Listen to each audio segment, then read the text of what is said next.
математика сабағымызды бастайық. Бүгінгі сабағымыздың тақырыбы теңдік және теңсіздік деп аталады. Бұл сабақта сен теңдік пен теңсіздік туралы білетін боласың. Теңдік пен теңсіздікті жазып үйренесің. Балалар, біз сандарды салыстыру үшін салыстыру таңбаларын қолданамыз. Олар артық, кем және тең таңбалары. Енді сандарды салыстырып көрейік. Мына суретте біз 4 күшік пен 3 мысықты көріп тұрмыз. 4 күшік 3 мысықтан артық, яғни 4 артық 3-тен болады. Ал 3 мысық 4 күшіктен кем, 3 кем 4-тен болады. Ал енді мына суретте не көріп тұрмыз? Алмұрт пен алмалардың саны қандай? Бірдей. 4 тең 4 деп жазамыз. Енді мына суреттегі Дарын мен Динаға қарайық. Дарынның қолында 2 шар бар, ал Динадағы шар да 2.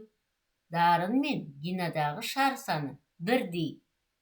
Оны былай жазуға болады.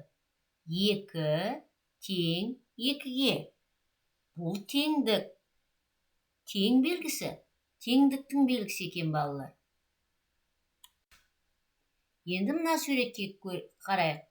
Дарынның қолында 2 шар, ал Динаның қолында шар 3. Дарын мен Динадағы шар саны бірдей емес.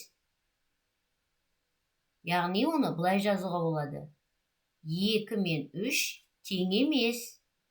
Немесе 2 кем 3-тен, 3 артық 2-ден. Бұл жердегі балалар 2 кем 3 және 3 артық 2-ден теңсіздіктер болып есептеледі. Мына суреттен балалар теңдіктер мен теңсіздіктер табайық. Бір кірпі мен бір кірпі тең. Яғни бұл неге жатады екен? Теңдікке жатады. Бір бақа 2 бақадан кем. Бұл неге жатады деп ойлайсыңдар? Дұрыс айтасыңдар, бұл теңсіздікке жатады. 2 балапан 2 балапанға тең. Бұл теңдік. Ал 2 ұлу 1 ұлудан артық. 2 артық 1-ден.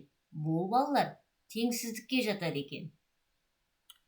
Жарайсыңдар балалар. Енді оқулығымыздың 28-29 бетіндегі тапсырмаларды орындайық. Ал жұмыс дәптерінің 25-26 беттендегі тапсырманы өз бетіңше орында. Іске сәт, балалар.